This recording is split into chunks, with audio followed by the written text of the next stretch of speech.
കേരളത്തിൻ്റെ ഇപ്പോഴത്തെ ഈ ദുരവസ്ഥയ്ക്ക് കാരണം ഭരണാധികാരികളുടെ അനാസ്ഥയാണെന്നുള്ളത് ബുദ്ധിയുള്ള ഏവർക്കും അറിയാം. ലാൻഡ് സ്ലൈഡിങ്ങിനും ഉരുൾപൊട്ടലിനും ചാൻസ് ഏറെയാണെന്നുള്ളത് 21-ാം തീയതി മുതൽ സെൻട്രൽ ഗവൺമെൻറ്റിൽ നിന്ന് ഇൻഫർമേഷൻ വന്നുകൊണ്ടിരിക്കുകയാണ് കണ്ടിന്യൂസ്. അത് തിരിഞ്ഞുപോലും നോക്കാതെ കർണാടകത്തിലും അവിടെ ഇവിടെയും നോക്കി മനുഷ്യരെ കളിപ്പിച്ചുകൊണ്ടിരിക്കുക, മനുഷ്യനെ എൻ്റെ മൈൻഡ് ഡീവിയേറ്റ് ചെയ്തുകൊണ്ടിരുന്നിരുന്ന് ഈ മാധ്യമപ്രവർത്തകരാണേലും സ്വന്തം രാജ്യം നോക്കാതെ മലയാളി പൊളിയാണ്, മലയാളി അതാണ് ഇതാണെന്നും പറഞ്ഞുകൊണ്ട് സ്വന്തം കാലിൻ്റെ അടിയിൽ കൂടി മണ്ണ് ചോരുന്നത് അറിയാതെ പോയി. ഉരുൾപൊട്ടലൊന്നും നമുക്ക് നിർത്താൻ പറ്റിയില്ലെങ്കിലും അറ്റ്ലീസ്റ്റ് അവിടെ താമസിച്ചിരുന്ന ആൾക്കാരെ പുനരധിവസിപ്പിക്കാമായിരുന്നു. അത് എന്തുകൊണ്ട് ചെയ്തില്ല എന്ന് വെച്ചാൽ അപ്പോൾ ഇതുപോലെ മരണം സംഭവിക്കുകയില്ല, ഫണ്ടിന് വേണ്ടി ഇങ്ങനെ നാട് നീളെ കരഞ്ഞുകൊണ്ട് നടക്കാൻ പറ്റത്തില്ല. പിന്നെ മാധ്യമ പ്രവർത്തകർക്കാണേലും ദുരന്ത കഥ പറഞ്ഞ് ഒരു മാസത്തോളം ഇങ്ങനെ തള്ളി നീക്കാൻ പറ്റത്തില്ല. ഇവർക്കെല്ലാം ബിസിനസ്സാണല്ലോ. നമ്മുടെ നാട്ടിലെ ഡേർട്ടി പൊളിറ്റിക്സാണ് ഇത്രയും ജീവൻ പൊലിയാനുള്ള കാരണം. എത്രയോ ആൾക്കാരുടെ ആ ജീവനാന്ത കാലമുള്ള സേവിങ്സാണ് നഷ്ടപ്പെട്ടത്.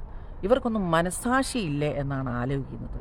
മരിച്ചു കഴിഞ്ഞ് എല്ലാം പോയി കഴിഞ്ഞിട്ട് പോയി ഫണ്ട് മേടിക്കുക. അതിൻ്റെ ഇടയിൽ കുറേ പേര് മുഖ്യമന്ത്രിയുടെ ദുരിതാശ്വാസ നിധിയിൽ കൊടുക്കരുത്, കൊടുക്കണം, അത് കുറേ ഡിബേറ്റ്സ് അവിടെ നടക്കുന്നു. ഓരോ വീട്ടുകാരുടെയും കഥ സെപ്പറേറ്റ് എഴുതി ഹൈലൈറ്റ് ചെയ്ത് യൂട്യൂബേഴ്സും മാധ്യമപ്രവർത്തകരും FBയും ഇൻസ്റ്റയും അതങ്ങനെ നിറയുന്നു. ഇതെല്ലാം ഈ കാലാവസ്ഥ നിരീക്ഷണ പ്രവർത്തകരെയൊക്കെ എന്തിനാണ് വെച്ചിരിക്കുന്നത്? ഇതൊന്നും അറിയാൻ കഴിവില്ല. അല്ലെങ്കിൽ പിന്നെ അവർക്കൊക്കെ വെറുതെ പേയ്മെൻറ്റ് കൊടുത്ത് അവിടെ ഇരുത്തിയിരിക്കുന്നത് എന്തിനാണ്? അതുപോലെ സെൻറ്ററിൻ്റെ ഇൻഫർമേഷൻ വന്നത് ശേഷം അത് വായിക്കാതെ അല്ലെങ്കിൽ അതിന് ഇമ്പോർട്ടൻസ് കൊടുക്കാതെ എന്ത് കാണിക്കുമായിരുന്നു അവിടെ ഇരുന്ന്? പിന്നെ later on they will say central government fund തന്നില്ല, അത് തന്നില്ല, ഇത് തന്നില്ലെന്ന് പറയാൻ വേണ്ടിയോ? പിന്നെയും ജനങ്ങളിൽ നിന്നും ഫണ്ട് മേടിച്ച് അവരെ ടോർച്ചർ ചെയ്യാൻ വേണ്ടിയായിരുന്നു അനങ്ങാതിരുന്ന് കുറേ പേരെ കൂടെ കൊലയ്ക്ക് കൊടുത്തത്. നാട്ടിലെ ജനങ്ങൾക്ക് വേണ്ട സമാധാനമോ കൊടുക്കുന്നില്ല, സാലറീസ് കൊടുക്കുന്നില്ല, ഫെസിലിറ്റീസ് കൊടുക്കുന്നില്ല. അതിൻ്റെ കൂടെ അവരുടെ ജീവനും കൂടെ എടുക്കാനായിട്ട് ഇങ്ങനെ തയ്യാറായിട്ട് നിൽക്കുന്ന ഒരു ഗവൺമെൻറ് ആണെങ്കിൽ എന്തായിരിക്കും ആ നാടിൻ്റെ ഗതി? ഇത്തെ ജനങ്ങളാണെങ്കിലും സില്ലി കാര്യങ്ങൾ ഈ പേപ്പറിൽ വരുന്നതാണല്ലോ, FB വരുന്നതാണല്ലോ, ഇൻസ്റ്റയിൽ വരുന്നതാണല്ലോ, സില്ലി കാര്യങ്ങൾക്ക് വേണ്ടി ഭയങ്കര റിയാക്ഷൻ കൊടുക്കും. പക്ഷേ ഇതുപോലുള്ള ദുരന്ത നിവാരണ കാര്യത്തിനോ അല്ലെങ്കിൽ ഇതുപോലെ മുമ്പുള്ള ദുരന്തം സ്റ്റോപ്പ് ചെയ്യാനുള്ള കാര്യത്തിനെക്കുറിച്ചുള്ള ഒരു ഡിസ്കഷൻസോ അല്ലെങ്കിൽ അതിൻ്റെ ഒരു ഡിബേറ്റോ അല്ലെ അതിനെക്കുറിച്ച് ചോദിക്കുകയോ ഒന്നുമില്ല.